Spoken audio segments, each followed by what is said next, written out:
Hi hello welcome to archery entertainment. ఈ రోజు మనకైతే భారతీయ 2 మూవీ అయితే రిలీజ్ అయింది. సో దీనికి డైరెక్టర్ అయితే శంకర్, మ్యూజిక్ అయితే అనిరుద్ధ్ చేశాడు. కమల్ హాసన్ నటించిన భారతీయ 2 అయితే మూవీకి మనం ఇప్పుడైతే వచ్చినాం. సో ఆ మూవీ చూసిన వాళ్ళ మూవీ ఎలా ఉంది, వాళ్ళకి ఎలా అనిపించింది, నిజంగా మరి ఒక కరప్షన్ లేకుండా చూపెట్టాలని అనుకున్నాడు. అందులో ముఖ్యంగా ఏంటంటే శంకర్ సినిమాలో ప్రతి ఒక్క మెసేజ్ అనేది ఉంటుంది, సోషల్ మెసేజ్. సో ఈ భారతీయ 2లో కూడా మనకు సోషల్ మెసేజ్ ఏమన్నా పెట్టాడా, లేకపోతే రొటీన్ లాగా తీసాడా అనేది మనం పబ్లిక్ అయితే అడిగైతే తెలుసుకుంటాం. మనం ఈ సినిమా కలికిలో ఉంది కదా, మీకు ఎన్ని అవకాశాలు ఇచ్చినా మనిషి మారలేడు. మీరు ఎందుకు మారడు అంటే ఇంకో విషయం చెప్తున్నా. నేను హెల్మెట్ వేసుకుని వచ్చిన అబ్బా, ఈ సినిమా నేను చూసా, వాడు చూసాం. నా హెల్మెట్ తప్పేసాడు, హెల్మెట్ లేదు అక్కడ బైక్ మీద. వాడు ఇంకేం నాకు భారతీయుడికి ఇంకేం నాకు అదే అర్థం కావట్లేదు. మనం మారాలి, మనం 10 మందిని మార్చక్కర్లే, మనం మారాలి. అవసరమైతే నీ పక్కన మార్చాలి. అలా మారిస్తే నిజంగా ఈ భారతీయుడు ఆయన అనుకున్నది మనం సాధిస్తాం. శంకర్ డైరెక్షన్ లో ఉన్న స్కిల్స్ అప్పట్లో ఉన్నట్టు ఇప్పుడు లేవు అంటారు కదా? లేదు, చాలా బాగా తీశాడు. చాలా, ఎందుకంటే మనం ఇప్పుడు మంచి దాని గురించి చెప్తే ఎవడు విండు, చెడు చూపించామనుకో వింటాడు.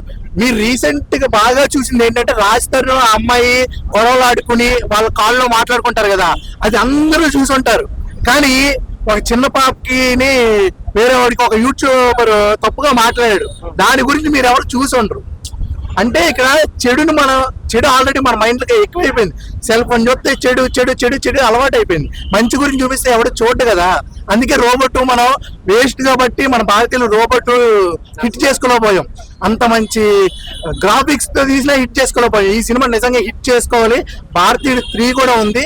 మనం మన కుటుంబంలో ఎవరైనా కరప్ట్ చేస్తే మనం వాళ్ళ గురించి, అంటే ఈ సినిమాలో అయితే మాత్రం వాళ్ళ గురించి చెప్పండి, మీడియాలో పెట్టండి అని ఉంది. కానీ అలా పెట్టక్కర్లేదు. మొత్తానికి మీరు మార్చండి అంటే చాలు. రామ్ చరణ్ ఫ్యాన్స్ కి హోప్స్ ఉన్నాయా మరి గేమ్ చేంజర్ పైన? నాకు నిజంగా మెంటల్ ఎక్కింది. ఎందుకంటే ఈ సినిమాలోనే 100 ప్రాబ్లం చూపించాడు. గేమ్ చేంజర్ అంటే ఏంటి అంటే వేరే దాన్ని కూడా అక్కడ కూడా ఏదో ప్రాబ్లం పెట్టి దాన్ని చేంజ్ చేస్తా, ఇంకా అక్కడేం పెడతాడని చెప్పి ఇంకా టెన్షన్ గా ఉంది. ఇంకా భారతీయుడు పార్ట్ 3లో ఇంకేం పెడతాడని టెన్షన్ గా ఉంది. ఆయన నిజంగా నాకు ఎందుకు అనిపిస్తుంది, కొన్ని ఫ్లాప్ సినిమాలు అంటే ఫ్లాప్ అని ముద్ర వచ్చినప్పుడల్లా మీరు దేశం గురించి వదిలేసి మీ గురించి చూడండి సార్ అనిపిస్తుంది నాకు. దేశం గురించి నువ్వు పడే తపన వల్ల వీళ్ళు మారరు. అది నీ మీద నువ్వు పడి ఇంకా నీ ఐడియాస్ తో సినిమాలకు వెళ్తే నువ్వు మంచి కోట్లు సంపాదించుకుంటావు అనిపిస్తుంది నాకు. ఆ డైరెక్టర్ గారు చెప్పాలి. రెగ్యులర్ ఇంకా ఆ రొట్టె నచ్చుతుంది, మన రొట్టెకే అంటున్నాను నేను. నిజంగా ఇప్పుడు ఆయన ఫస్ట్ నుంచి చూద్దాం జెంటిల్మ్యాన్ గానీ ప్రతి సినిమా ఒక వ్యవస్థ, అంటే మన కామన్ మ్యాన్ కి పడ్డ కష్టాల గురించి చెప్పాడు. అవే మనకు నచ్చాయి. రోబోట్ నచ్చలేదు, అది నా బాధ. ఇది నచ్చాలని కోరుకున్నాను. ఎందుకంటే ఫస్ట్ హాఫ్ లో కొంచెం ల్యాగ్ ఉంది, కానీ ఆ ల్యాగ్ మనం ప్రతి ఒక్కరి కథకి ఒక ల్యాగ్ అనేది ఉంటది. కానీ ఆ కథ సారాంశం తెలుసుకుంటే మనం భారతీయుడిగా నిజంగా ఈ సినిమా చూసి మనం భారతీయుడిగా గర్వపడతామని నాకు అనిపిస్తుంది. ఈ సినిమా ప్రతి భారతీయుడు చూడండి, భారతీయుడిగా గర్వపడండి. Thank you, bye bye. పట్టించండి అని చెప్తారన్నమాట, అది ఎగ్జిక్యూట్ చేస్తారు. బట్ కానీ మూవీ ఎగ్జిక్యూషన్ అయితే నిజంగా బోర్ అనిపించింది. ఫస్ట్ హాఫ్ అయితే చాలా బోరు, సెకండ్ హాఫ్ అయితే 1-2 సీన్లు బాగానే ఉంది. ఆ లాస్ట్ లో భారతీయుడు 3 ట్రైలర్ కట్ బాగానే ఉంది. అంతేకాని రిమైనింగ్ అంతా కూడా ఎవరిని ప్రాపర్ గా యూటిలైజ్ చేసుకోలేదు. కమల్ హాసన్ గారు యాక్టింగ్ ని మనం తప్పులు పట్టలేము, ఎందుకంటే కమల్ హాసన్ గారు లోకనాయకుడు, టైటిల్ కూడా అదే పడింది కాబట్టి.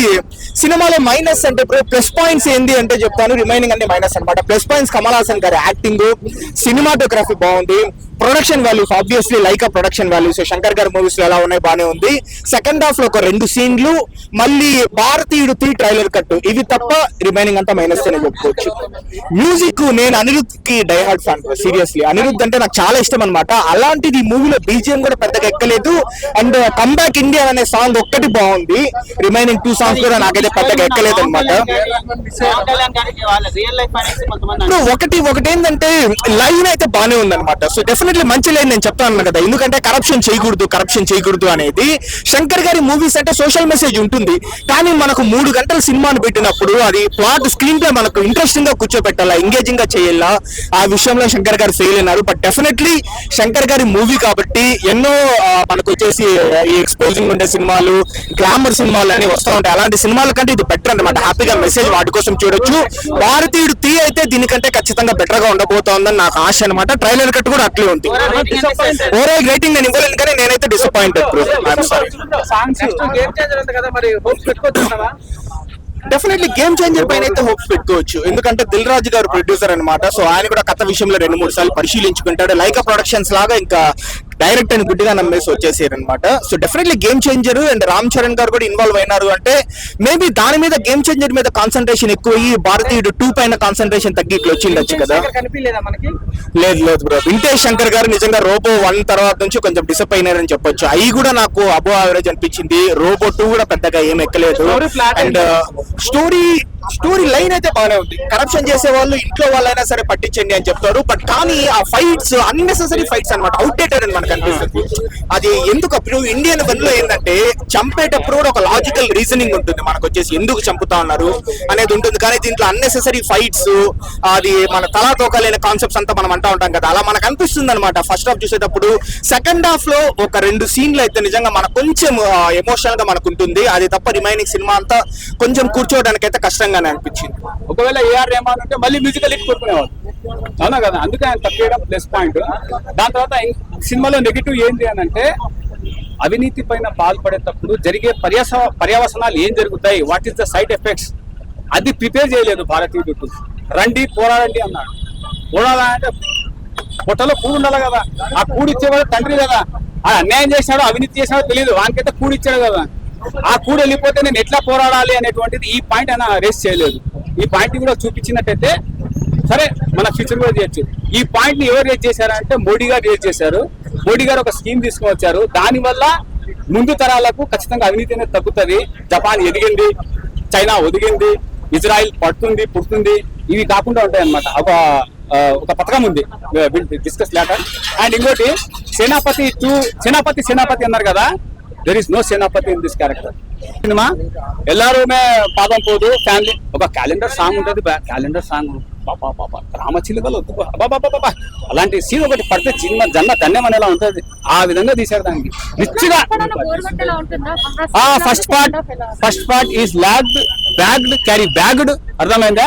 బట్ పార్ట్ 2 లో కమ్ బ్యాక్ ఇండియన్ అన్నప్పుడు పార్ట్ 1 ఇంటర్వ్యూలు ఉంటుంది కదా, ఇంటర్వ్యూల ముందు పార్ట్ 2 లో గో బ్యాక్ ఇండియన్ అన్నప్పుడు ఆ ఎమోషన్ క్యారీ అవడం వల్ల సినిమాకి కాస్త బరువు వచ్చింది. సో దానివల్ల ఆడియన్స్ ఏమనుకుంటారంటే ఓకే నో ప్రాబ్లం, మనం పెట్టిన పైసలకు మనకు వచ్చేసినాయి అని చెప్పేసి.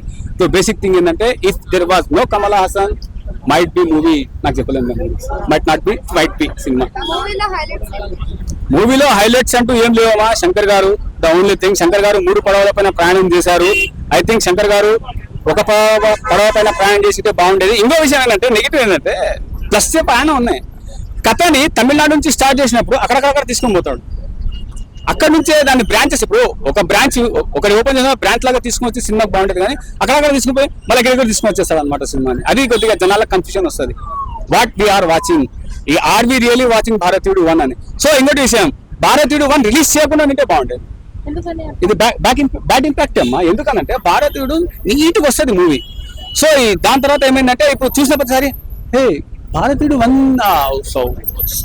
అరే ఇక్కడ అది ఇది జరుగుతుంది.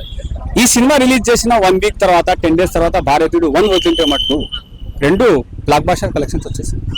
So that's it. అండ్ మీరు ఏదైతే ఎక్స్పెక్టేషన్స్ తో పోవద్దు, నార్మల్ గా వెళ్ళండి.